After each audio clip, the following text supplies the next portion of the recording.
Sir, అక్రమాస్తుల కేసులో Jaganmohan Reddy bail రద్దు కాబోతుందని, ఇక అక్రమాస్తుల కేసులో జగన్మోహన్ రెడ్డి జైలుకే అంటూ కొన్ని వార్తలు వస్తున్నాయి. వాటి నుంచి తప్పించుకునేందుకే జగన్మోహన్ రెడ్డి హుటాహుటీన తాడేపల్లి ప్యాలెస్ నుంచి ఢిల్లీ బయలుదేరారు అంటూ కూడా ఒక వార్త ఇప్పుడు సోషల్ మీడియాని షేక్ చేస్తూ ఉంది. ఏంటి సార్, నిజంగా అక్రమాస్తుల కేసులో జగన్మోహన్ రెడ్డి రానున్న రోజుల్లో జైలుకి వెళ్ళడం ఖాయమా అంటే ఏం చెప్తారు? చూడు, ఎప్పుడు ఢిల్లీ వెళ్ళినా కానీ జగన్మోహన్ రెడ్డి ఆయన కేసుల గురించి వెళ్తున్నారు అనేది ఫ్లేవర్ అవుతుంది. అది అందరికీ తెలిసినటువంటి విషయమే. సో ఆయన రాష్ట్ర ప్రయోజనాల కోసం వెళ్తున్నారంటే ఎవరు నమ్మేటువంటి పరిస్థితి కనిపించట్లేదు. సో ఆయన మీద ఉన్నటువంటి కేసులు, ఆయన మీద ఉన్నటువంటి కేసులతో పాటు ఉన్నటువంటి ఆరోపణలు, వీటన్నిటి దృష్ట్యా ఆయన ఢిల్లీ ఎప్పుడు వెళ్ళినప్పటికీ కూడా ఈ కేసుల కోసం వెళ్తున్నారు, బెయిల్ రద్దు అవుతుందేమోననేటువంటి దాన్ని బేస్ చేసుకొని ఆపుకోవాలని వెళ్తున్నారు అనేది వినిపిస్తూ ఉంటుంది. అయితే ఇప్పుడు తాజాగా జరిగిన పరిణామం ఏంటంటే హడావుడిగా ఆయన ఢిల్లీ వెళ్తున్నారు. ఎందుకు వెళ్తున్నారు? ఇప్పుడు ఒకవైపు ఏమో చంద్రబాబు నాయుడు అక్కడ ఢిల్లీలో ఉన్నారు, అమిత్ షా నడ్డాతోటి మంత్రాలు సాగిస్తున్నారు. ఇంకొక వైపు ఏమో పవన్ కళ్యాణ్ కూడా అక్కడికి రమ్మని చెప్పిందని ఆయన కూడా బయలుదేరారు. సో వాళ్ళిద్దరూ అక్కడ ఉన్నప్పుడు అమిత్ షా దగ్గర జగన్మోహన్ రెడ్డి హడావుడిగా ఎందుకు ఢిల్లీ వెళ్తున్నారు? లాస్ట్ వీక్లో అపాయింట్మెంట్ కోరారు అమిత్ షాది, కానీ అమిత్ షా అపాయింట్మెంట్ ఇవ్వలేదు. ఇప్పుడు ఆయన నరేంద్ర మోడీ అపాయింట్మెంట్ ఓకే చేసుకొని ఆయన ఢిల్లీ వెళ్తున్నారు. 2 రోజులు ఢిల్లీకి బయలుదేరబోతున్నారు. శుక్ర శనివారాల్లో ఆయన ఢిల్లీలో ఉంటారు అనేది టెంటేటివ్గా తెలుస్తున్నటువంటి షెడ్యూల్. అయితే సమయం, సందర్భం, ఆయన వెళ్తున్నటువంటి 2 days ఇవన్నీ కనుక చూస్తే కనుక చంద్రబాబు నాయుడు, పవన్ కళ్యాణ్ అక్కడ ఉండగానే జగన్మోహన్ రెడ్డి వెళ్తున్నారు కాబట్టి ఈయన కేసులకు సంబంధించిన అంశం, లేదంటే ఈయన బెయిల్ రద్దు కాబోతుందా, బెయిల్ రద్దు అవుతుందని చెప్పి సమాచారం ఏమైనా ఉండి ఇమీడియట్గా ఈయన ఫ్లైట్ ఎక్కి ఢిల్లీ వెళ్తున్నారా అనేటువంటి అనుమానాలు, అలాంటి ప్రచారం అయితే మొదలైంది. దీనికి బలం చేకూరేలా ఏంటంటే ఇవాళ జరిగినటువంటి పరిణామం కోడికత్తి సీన్కి సంబంధించినటువంటి అంశం. సో కోడికత్తి సీన్ ఎప్పటి నుంచో బెయిల్ కోసం ప్రయత్నం చేస్తున్నాడు ఆయన. సో ఇప్పటి వరకు ఆయనకి బెయిల్ రాలేదు. బెయిల్ రావాలి అని అంటే కనుక ముందు ఎవరైతే బాధితుడు ఉంటాడో ఆయన కోర్టుకు హాజరు కావాలి వ్యక్తిగతంగా. కోర్టు కూడా చెప్పింది. కోర్టు ఏం చెప్పింది? మీరు వ్యక్తిగతంగా హాజరు కావాలని ఎన్నిసార్లు చెప్పినప్పటికీ కూడా జగన్మోహన్ రెడ్డి కోర్టుకు హాజరు కాకుండా ఉన్నారు. కోర్టుకు హాజరు కండి దయచేసి అని చెప్పి కోడికత్తి సీను బంధువులు కూడా ఒకనొక సమయంలో సీఎం ఆఫీస్ దగ్గరికి వెళ్ళి ధర్నా చేసేటువంటి ప్రయత్నం కూడా చేశారు. ఇటీవల కాలంలో విశాఖ జైల్లోనే కోడికత్తి సీను నిరాహార దీక్షకి దిగాడు. ఆ తర్వాత వాళ్ళ బంధువులు, వాళ్ళ మదరు, అలాగే వాళ్ళ బ్రదరు కూడా నిరాహార దీక్షకు దిగారు. దిగినటువంటి క్రమంలో వాళ్ళ దీక్షను భగ్నం చేశారు. భగ్నం చేసిన తర్వాత ఆయన న్యాయ పోరాటం చేస్తూనే ఉన్నారు. ఒకనొక సమయంలో అసలు కోడికత్తి సీను అడ్వకేట్ మీద కూడా వైఎస్ఆర్ కాంగ్రెస్ పార్టీకి సంబంధించినటువంటి వాళ్ళు కొంత బెదిరింపులకు పాల్పడ్డారు అనేది కూడా వినిపించింది. అసలు కోడికత్తి సీన్కు తరఫు నుంచి వాదన వినిపించడానికి కూడా దూరం చేయాలి అడ్వకేట్స్ అనే ప్రయత్నం కూడా వైఎస్ఆర్ కాంగ్రెస్ పార్టీ చేసింది అనేది కూడా నడిచింది, చర్చ నడిచింది. ఇలాంటి పరిణామాల క్రమంలో ఇప్పుడు చంద్రబాబు నాయుడు అమిత్ షా తోటి కలిసినటువంటి రోజు కొన్ని గంటల వ్యవధిలోనే ఈ పరిణామం చోటు చేసుకుంది. అంటే కోడికత్తి సీన్కి బెయిల్ వచ్చింది. కోడికత్తి సీన్కి బెయిల్ వచ్చిందంటే నెక్స్ట్ జరగబోయేటువంటి పరిణామం ఏంటి? జగన్మోహన్ రెడ్డికి బెయిల్ రద్దు అయ్యే అవకాశం ఉంది అనేది ఇప్పుడు పొలిటికల్ వర్గాల్లో చాలా స్పీడ్గా నడుస్తున్నటువంటి ఒక చర్చ. దానికి అనుగుణంగా ఈయన ఢిల్లీ వెళ్ళటం, వాస్తవంగా ఢిల్లీ వెళ్ళాల్సినటువంటి నెసెసిటీ ఇప్పుడు లేదు జగన్మోహన్ రెడ్డికి. పైగా Amit Shah appointment last week కోరారు, కానీ అమిత్ షా అపాయింట్మెంట్ ఇవ్వలేదు. అమిత్ షా ఎందుకు అపాయింట్మెంట్ ఇవ్వలేదు? గతంలో కూడా అనేక సందర్భాల్లో అమిత్ షాని కలవడం జరిగింది. తొలి రోజుల్లో అయితే అపాయింట్మెంట్ ఇవ్వడానికి కొంత ఇబ్బంది పడి అమిత్ షా ఇవ్వలేదు, కానీ ఆ తర్వాత అమిత్ షాని కలుస్తూనే వచ్చాడు. కానీ ఇప్పుడు ఎందుకు ఇవ్వలేదు అపాయింట్మెంట్ అని అంటే, ఇప్పుడు బీజేపీకి నష్టం జరుగుతుంది రాజకీయంగా. ఎందుకు నష్టం జరుగుతుంది? కవితను అరెస్ట్ చేయలేదు ఇక్కడ అనే ఉద్దేశంతో తెలంగాణలో బీజేపీకి నష్టం జరిగింది.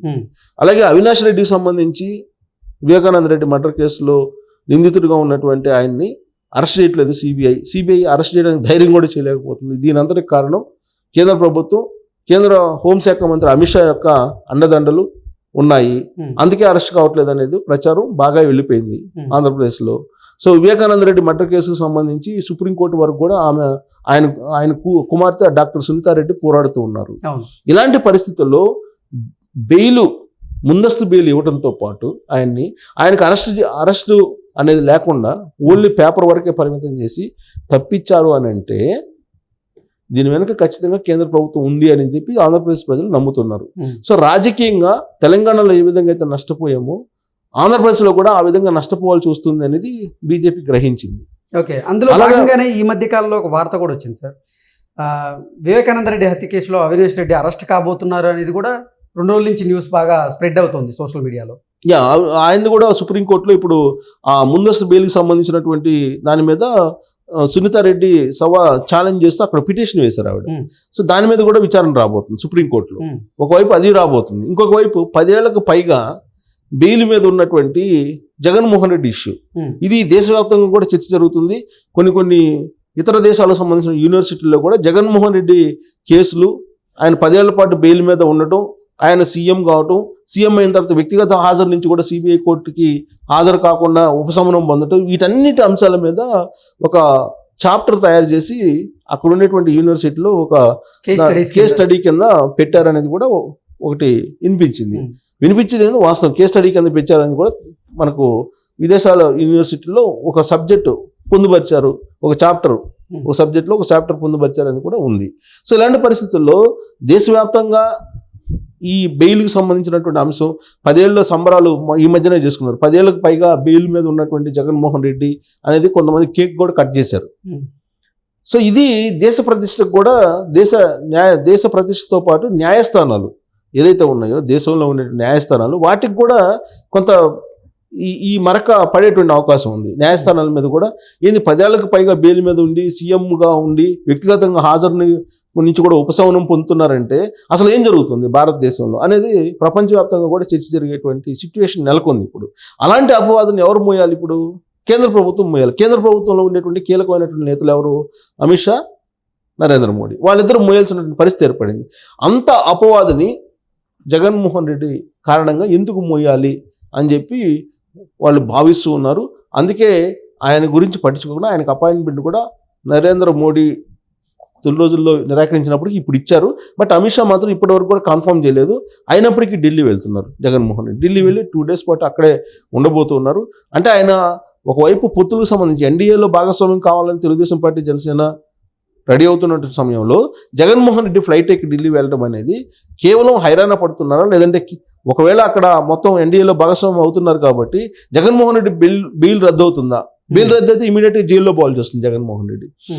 ఆ హైరాణతోటి ఈయన ఢిల్లీ వెళ్తున్నారా, లేదంటే ఇతర అంశాలు ఏమైనా ఒకవేళ ఎన్డీఏలో భాగస్వామ్యం నేను కూడా అవుతాను అని చెప్పి హామీ ఇవ్వటానికా, లేదా ఎలక్షన్ తర్వాత నేను కూడా మీకే మద్దతు ఇస్తానని చెప్పి చెప్పడానికా, అసలు ఎందుకు ఢిల్లీ వెళ్తున్నారు అనేది పెద్ద హాట్ టాపిక్గా మారింది ఇప్పుడు జగన్మోహన్ రెడ్డి.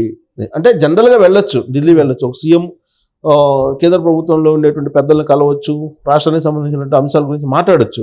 కానీ చంద్రబాబు నాయుడు, పవన్ కళ్యాణ్ ఢిల్లీలో ఉన్నప్పుడే జగన్మోహన్ రెడ్డి వెళ్ళటం అనేది ఇక్కడ పాయింట్. ఎందుకంటే పవన్ కళ్యాణ్ ప్రతిసారి చెప్తున్నాడు, నేను ఇప్పుడు ఢిల్లీ బీజేపీ పెద్దలను కలిసిన ఆంధ్రప్రదేశ్లో ఉండేటువంటి జగన్మోహన్ రెడ్డి యొక్క అకృత్యాలని, జగన్మోహన్ రెడ్డి యొక్క దోపిడీని నేను ప్రస్తావిస్తూనే ఉంటానని చెప్పి పవన్ కళ్యాణ్ అనేక సందర్భాల్లో చెప్పారు. వాళ్ళ దగ్గర రికార్డు కూడా ఇచ్చాను అని చెప్పి చెప్పారు కదా ఒక మూమెంట్లో. సో కాబట్టి ఇప్పుడు ఎన్డీఏలో భాగస్వామ్యం కావాలంటే బహుశా చంద్రబాబు నాయుడు, పవన్ కళ్యాణ్ ఈ కండిషన్ పెట్టారా? జగన్మోహన్ రెడ్డి దోచుకున్నటువంటి సొమ్మంతా కూడా బయట రావాలంటే ఈ బెయిల్ రద్దు చేయాలి, ఈ బెయిల్ రద్దు చేయాలంటే కనుక మీ సహకారం ఉండాలి, మీరు అడ్డుపడకపోతే బెయిల్ రద్దు అవుతుంది అని చెప్పారా? ఆంధ్రప్రదేశ్ సంపదను దోచుకున్నారా అనేటువంటి యాంగిల్లో వీళ్ళు ఒక కండిషన్ పెట్టారా? ఆ కండిషన్కి బీజేపీ వాళ్ళు ఒప్పుకున్నారా? అసలు ఏం జరుగుతుంది ఢిల్లీలో అనేది తెలుసుకోవడానికి హైరాణగా ఇప్పుడు జగన్మోహన్ రెడ్డి ఫ్లైట్ ఎక్కారు, 2 రోజుల పాటు ఢిల్లీలో ఉండబోతున్నారు అన్నారు. సో బెయిల్ రద్దు అనేటువంటిది ఏమన్నా జరగబోతుందా? బెయిల్ రద్దు అయితే ఇక జగన్మోహన్ రెడ్డి జైలుకి ఇప్పుడు పరిణామాలను బట్టి చూస్తుంటే కనుక ఎన్డీఏలో భాగస్వామి చంద్రబాబు నాయుడు, పవన్ కళ్యాణ్ కనుక అయితే ఇమీడియట్ గా జరిగేది అదే కదా, ఇమీడియట్ గా జరగబోయేది కూడా అదే. సో తర్వాత ఆయన ఆస్తులు సంపాదించుకున్న తర్వాత సంగతి. ముందైతే బెయిల్ రద్దు అయితే అవుతుంది కదా. 10 ఏళ్ల పాటు బెయిల్ రద్దు అని అంటే ఇప్పటికే చివాట్లు తింటున్నారు సిబిఐ వాళ్ళు. అసలు ఇప్పుడు డిశ్చార్జ్ పిటిషన్ వాళ్ళు వేస్తే దానికి ఛాలెంజ్గా మీరు ఎందుకు పిటిషన్ వేయట్లేదు, డిశ్చార్జ్ పిటిషన్ సవాల్ చేయాలి కదా, ఎందుకు సవాల్ చేయట్లేదు అని చెప్పేసి ఇప్పటికే సిబిఐ కోర్టు నుంచి అనేక సందర్భాల్లో ముట్టికాయలు తింది. సో ఇలాంటి పరిస్థితుల్లో ఒకవేళ బెయిల్ రద్దు అనేది ఏమన్నా ఛాన్సెస్ ఉన్నాయా? అందుకే జగన్మోహన్ రెడ్డి హైరాణ పడుతూ హడావుడిగా హుటాహుటిన ఢిల్లీ ఫ్లైట్ ఎక్కి వెళ్ళబోతున్నారా అనేది బాగా హాట్ టాపిక్ ఇప్పుడు. Okay sir, thank you sir.